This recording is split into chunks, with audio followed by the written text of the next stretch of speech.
நாடு நலம்பெற விவசாயம் செழிக்க வேண்டி ஒசூரில் கடலைக்காய் திருவிழா. ஆஞ்சநேயர் மீது கடலை எறிந்து பக்தர்கள் வினோத வழிபாடு. கிருஷ்ணகிரி மாவட்டம் ஒசூரில் புத்தாண்டையொட்டி நாடு நலம்பெற வேண்டியும் விவசாயம் செழிக்க வேண்டியும் பாரம்பரிய முறைப்படி 67வது ஆண்டாக கடலைக்காய் திருவிழா நடைபெற்றது. இதில் பக்தர்கள் ஆஞ்சநேயர் சுவாமி மீது கடலைக்காயை எறிந்து நூதன வழிபாட்டை மேற்கொண்டனர். ஒசூர் ராஜகணபதி நகரிலுள்ள பிரசித்தி பெற்ற ஸ்ரீராஜகணபதி வரசித்தி ஆஞ்சநேயர் கோயிலில் இன்று 67ஆம் ஆண்டு கடலைக்காய் திருவிழா நடைபெற்றது.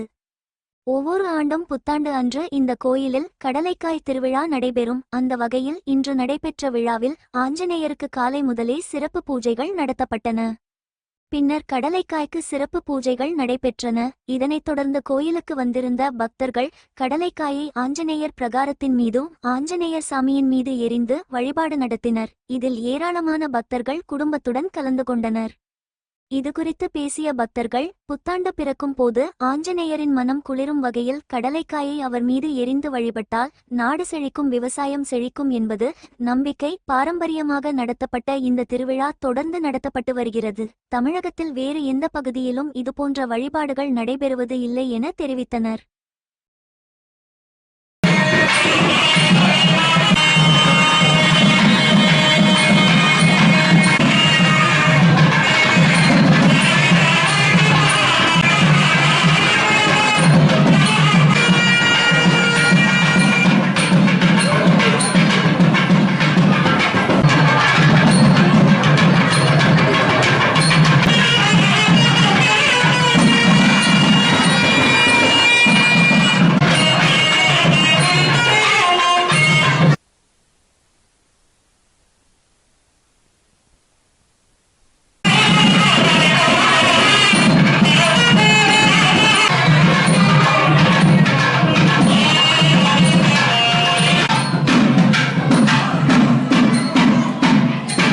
அனைவருக்கும் ஆங்கில புத்தாண்டு நல்வாழ்த்துக்கள்.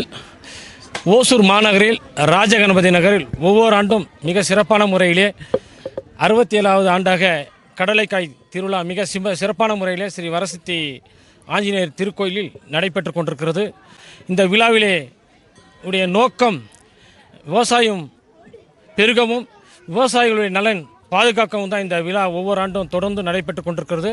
இந்த விழாவிலே விவசாயிகள் விளைவிக்கின்ற இந்த ஓசூர் பகுதியிலே நிலக்கடலை அதிக அளவில் விவசாயம் செய்யப்படுவதால் அந்த நிலக்கடலையை இறைவனுக்கு படைத்து அவருடைய வேண்டுதலையும் கோரிக்கைகளையும் முன்வைத்து வழிபாடுவது வழக்கம்.